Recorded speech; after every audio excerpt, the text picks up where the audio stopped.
just looking now at the area of relationships. Often in a relationship, or it could be with a mother, a son, or with a romantic relationship. I need their love, and very often we're in that. Can you talk about this feeling that we often have? I need that person. Yeah. You know, I wrote a whole book about.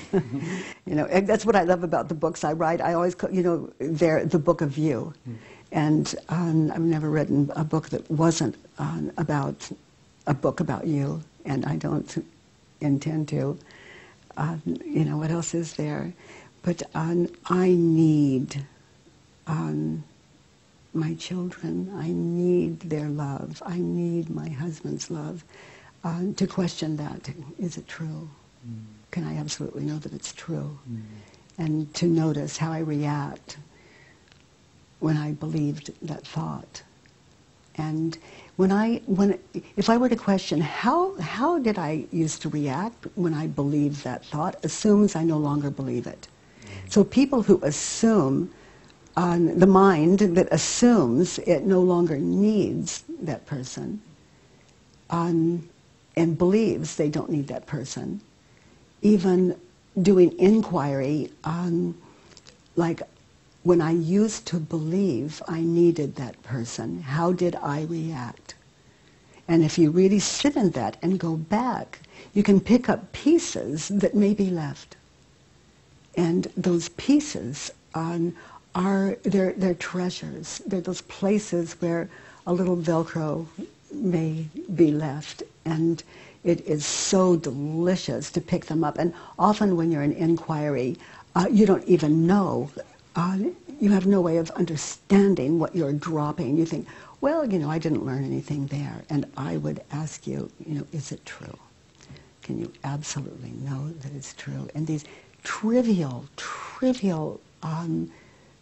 concepts, the concepts we consider to be trivial, are huge. And of course, the one you brought up, I need that person's love. When we first sit in that one, it is explosions can happen. And on the other side of that, there's a whole underworld. You know, I talk about the underworld that for example, if someone gives you the positive affirmation, I'm lovable, loving, and loved, and you think, oh, that's not true. Well, just try it. I'm lovable, loving. You know, day 1, day 2, I'm lovable, loving. You know, because it's truer to our nature. And so there's such a shift that can take place in those. But then we get the parking ticket, and this whole unquestioned underworld overrides that those positive concepts that are so true to our heart, so truer to our nature. But this underworld overrides it when we don't get what we want or what we have is threatened. And so that shows us what's left to question. And so these assumptions, you know, I need his love, I need her love. Is it true? And when we're questioning that, we may feel like a lot hasn't been accomplished at some state because this underworld is holding it up. So one thing I suggest to people, especially in that 9-day school for the work, is that they, like, I need that person's, like, or maybe it could be that person doesn't care about me. That person doesn't love me. And then to look at the underworld. And the way to find that is, that person doesn't care about me, and that means I'm not worthy. It means I'm not handsome enough or beautiful enough. It means that I'm a failure. It means that if he doesn't care about me, no one does. And it means no one will ever care about me. So this is how to get to that underworld. If people say, you know, I've done the work on that concept, and I'm still holding it. It's still, I feel attached to it. Then that's a way to examine the underworld, the world holding it up. I know you also said that no two people have ever met. Can you just explain that? Well, you know, of the people in this room, if there are 2 people in the room, or 100 people in this room, or 1,000 people in this room, people are going to view me differently. So where each of us is going to view each other differently.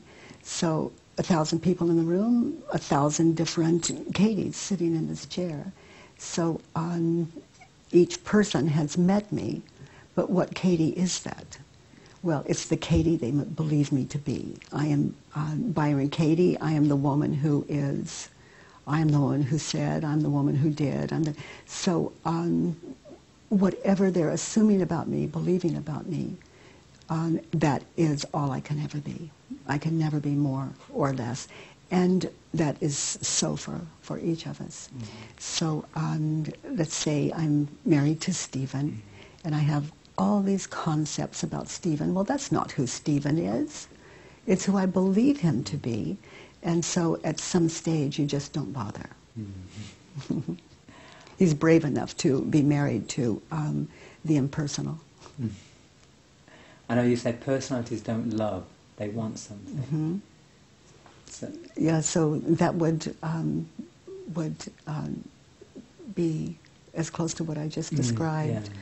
Yeah. It would be like, for example, as someone who understands as closely as I can understand love by my own definition, and it is by definition according to the believer of, whatever that term means to us, basically love. Who knows what that is. So for the personality, for the identity, it needs first security, and then comfort, and then all of its thoughts go to pleasure. So thoughts are always, that's how it stays identified.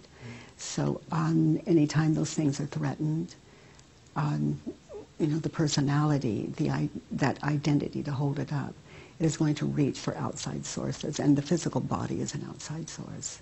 So it uses, for example, it wants to use the body as collateral. So is it lovely enough? Is it strong enough? Is it healthy enough? Because the mind identifies, this is I, this is me. So if this body isn't, if I can't use it as collateral, I am unsafe. I am not secure. I am, I am. So these are all concepts to question until you look in the mirror and there is nothing you can do not to love yourself, just the way you are. Just the way you are. So when your mind is no longer fooled about what beauty is, what true beauty is, and loveliness, when it's no longer fooled, then that's the end of the end of using the body for any purpose.